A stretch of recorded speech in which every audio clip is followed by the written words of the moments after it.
मंगलमूर्ति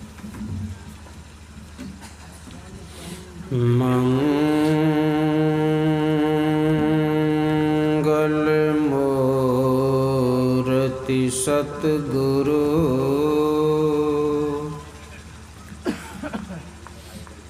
मिलवैं सर्वाधार।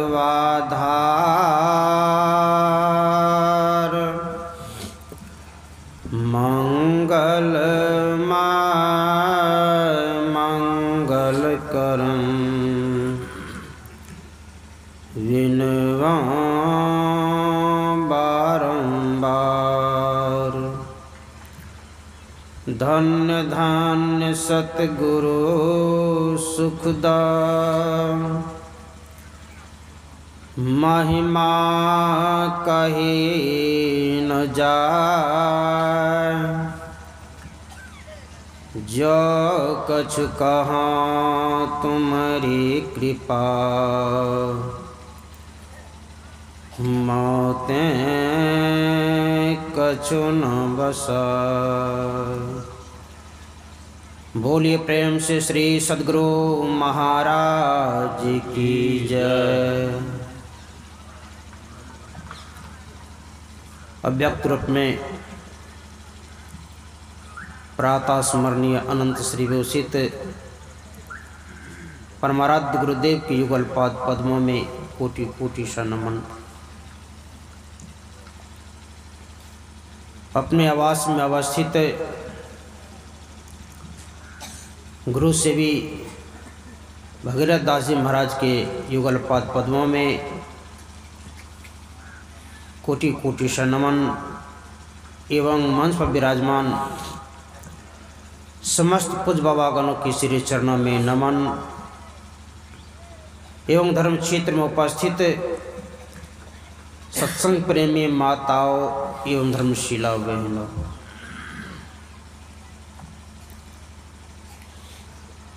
अभी हम सब लोग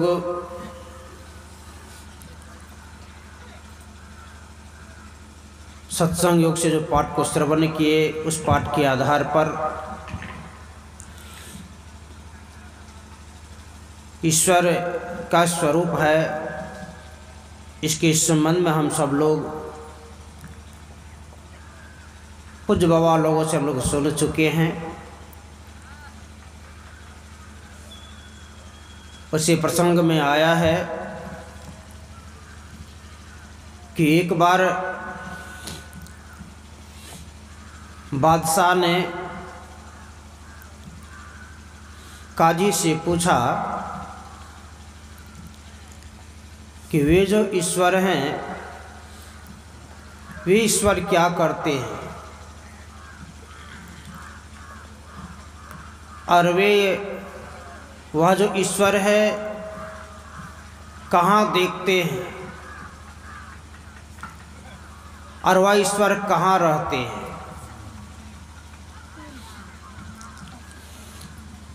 काजी तो कभी सत्संग में नहीं गया था,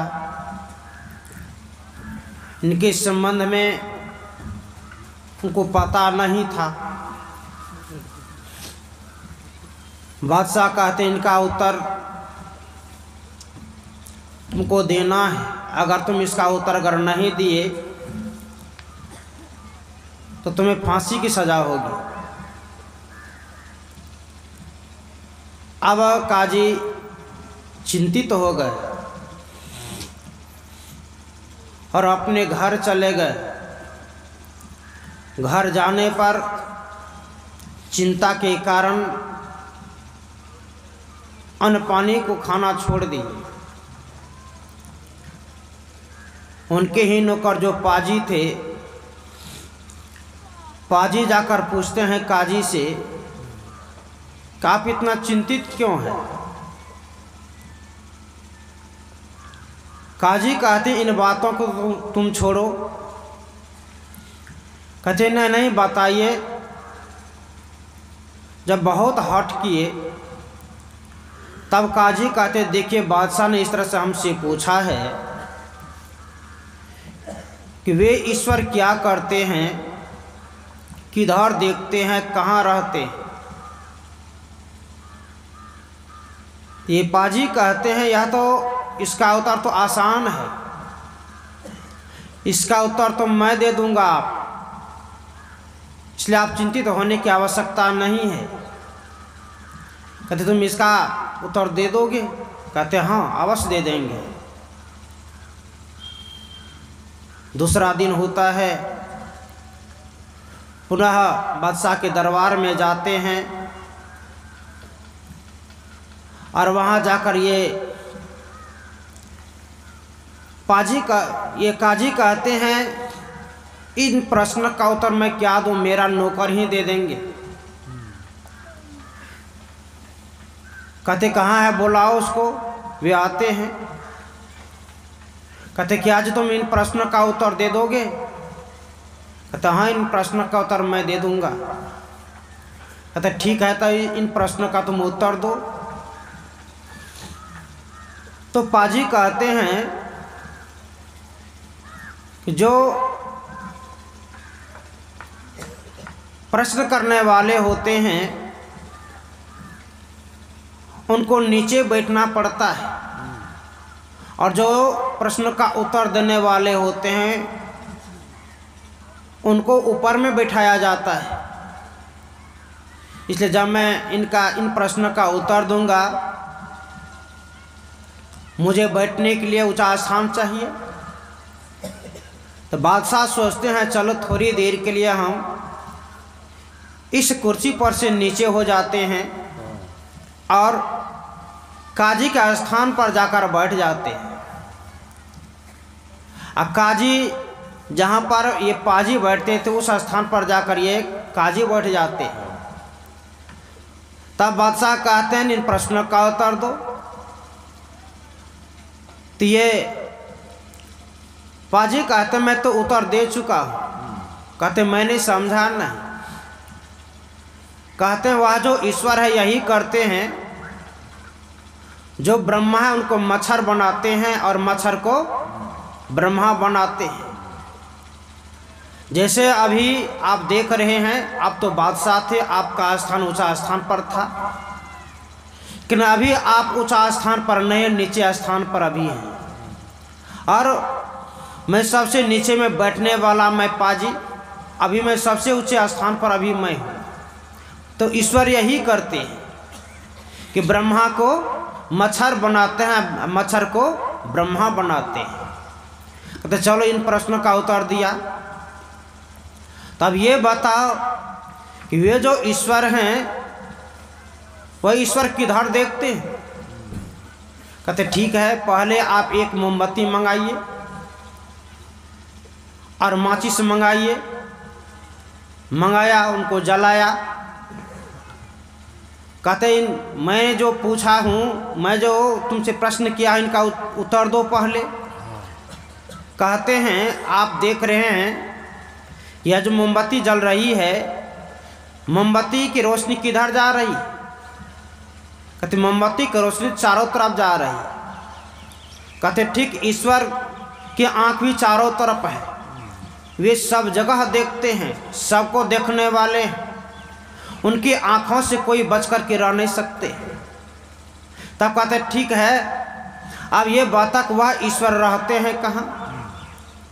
कहते हैं एक आप धेनु गाय को मंगाइए और गोपाल को मंगाइए। धेनु गाय को मंगाए और गोपाल को भी मंगाए। जब दूध को दूहे तो ये पाजी दूध को लेकर के वहाँ से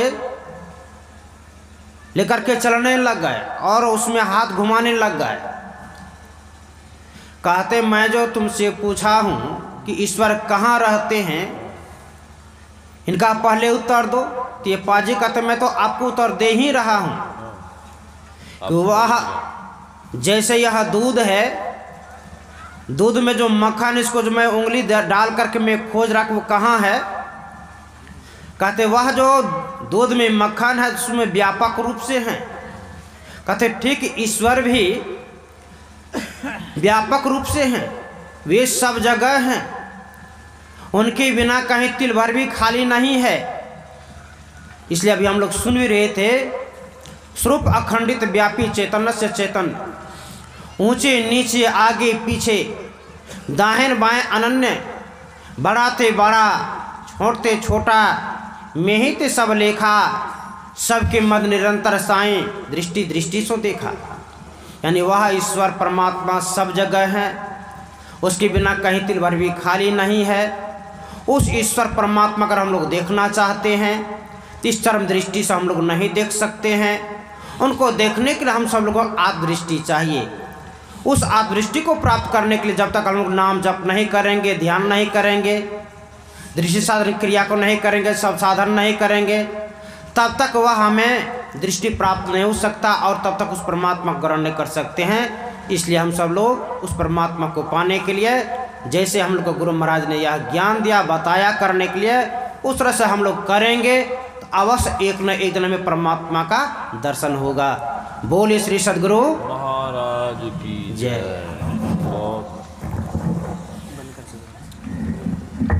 बाजी को समझ में आ गया बढ़िया।